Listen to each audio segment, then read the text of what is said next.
Baik, PT Pacific Strategic Financial Tbk adalah perseroan yang bergerak dalam bidang investasi, yaitu melakukan penyertaan investasi pada integritas anak.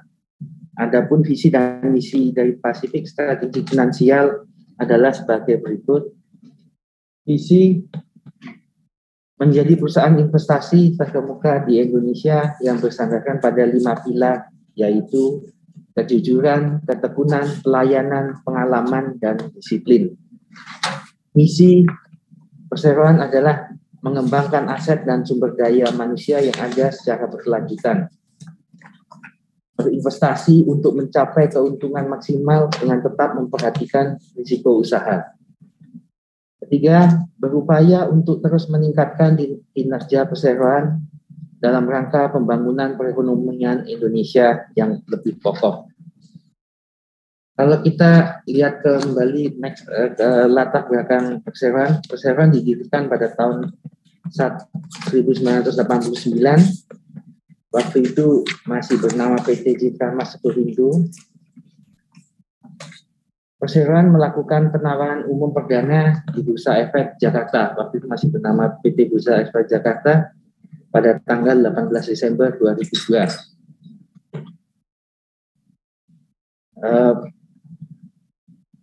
Perseroan juga telah melakukan beberapa corporate action, yaitu berupa penawaran umum terbatas 1 dan 2. Untuk tahun 2021, kami telah melakukan corporate action berupa penerbitan medium term notes.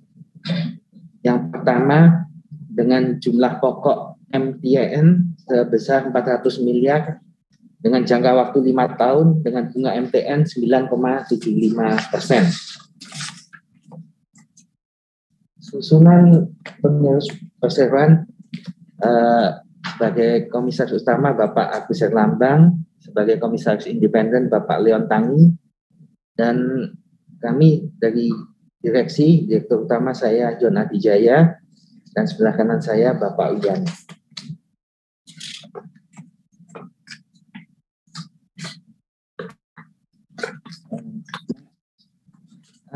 Perseroan saat ini dengan entitas anaknya ada 4, yaitu PT Pacific Sekuritas Indonesia yang berkode AP di BII, yang mengelola jasa di bidang perdagangan efek, saham dan obligasi, yaitu sebagai perantara perdagangan efek, perantara pedagang efek, dan penjamin emisi efek. Kedua, PT Pacific Capital Investment PCI, perusahaan yang bergerak dalam bidang manajer investasi. Ketiga, PT Pacific Equity Finance, perusahaan yang bergerak di bidang jasa pengelolaan keuangan dan lembaga pembiayaan. Keempat, PT Pacific Strategic Invesco, yang merupakan perusahaan yang bergerak dalam bidang aktivitas konsultasi manajemen lainnya dan mengelola jasa di bidang asuransi jiwa konvensional dan syariah melalui entitas anak PT Pacific Life Insurance dan PT Pacific Life Insurance Syariah.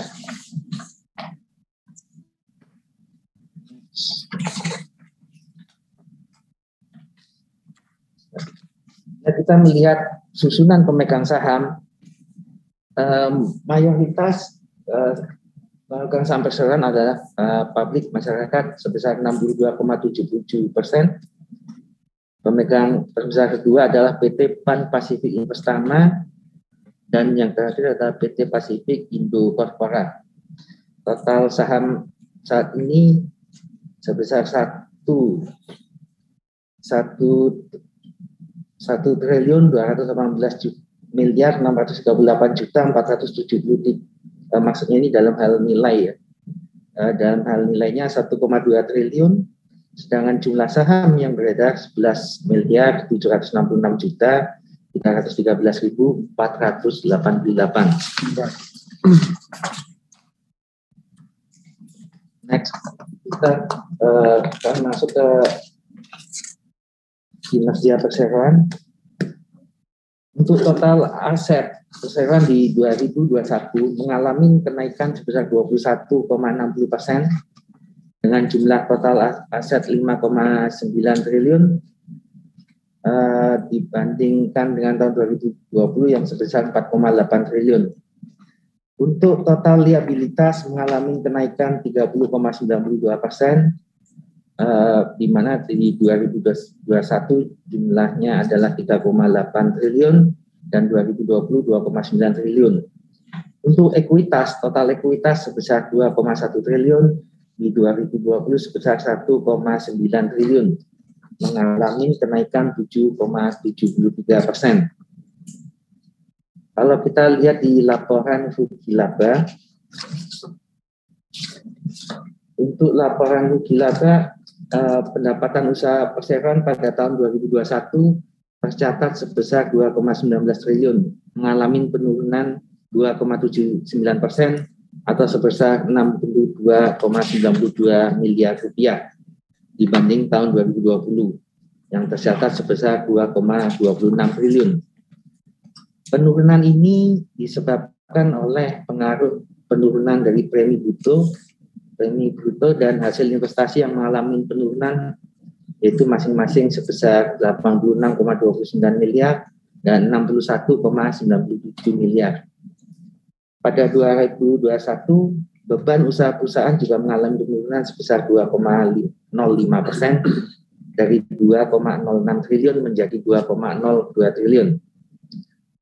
Penurunan beban usaha bersumber dari beban klaim yang menurun sebesar 3,86% atau setara dengan 71,22 miliar. Bagaimana tadi telah disampaikan bahwa di tahun 2021 perusahaan mengeluarkan atau menerbitkan MTN seri pertama dengan jumlah pokok 400 miliar dengan bunga 9,75% per tahun untuk jangka waktu 5 tahun. Pembayaran bunga setiap 3 bulanan pada siap tanggal pembayaran bunga MTN. Di mana PT Bank BPT Jawa Barat dan Banten bertindak selaku agen pemantau dan PT Sinhan Sekuritas Indonesia bertindak selaku penata laksana penerbitan. Untuk MTN ini, perseroan telah mendapatkan hasil pemeringkatan single A dari PT Credit Rating Indonesia. Selanjutnya, yang bisa kami sampaikan dalam situasi pasca pandemi, kendala yang dihadapi dan upaya untuk meningkatkan perseroan untuk sektor asuransi jiwa yang dijalankan entitas anak masih akan memberikan kontribusi besar atas pendapatan perseroan. Kendala yang dihadapi industri asuransi secara umum adalah masih relatif rendahnya penetrasi asuransi dan tingkat literasi di Indonesia dibanding negara-negara maju. Produksi asuransi masih menjadi produk yang perlu dipasarkan, bukan serta-merta dicari oleh masyarakat. Pandemi COVID masih membayangi dengan munculnya varian-varian baru. Jadi perusahaan akan berfokus memasarkan produk tradisional berbasis investasi dengan menyasar pasar segmented. Selain itu juga melakukan kerjasama dengan pihak-pihak lain seperti bank, BPR, broker, aggregator dalam rangka pemasaran produk. Selain itu, perseroan juga selalu berupaya untuk mengembangkan sumber daya manusia. Jadi demikian yang bisa kami paparkan dalam public expose hari ini.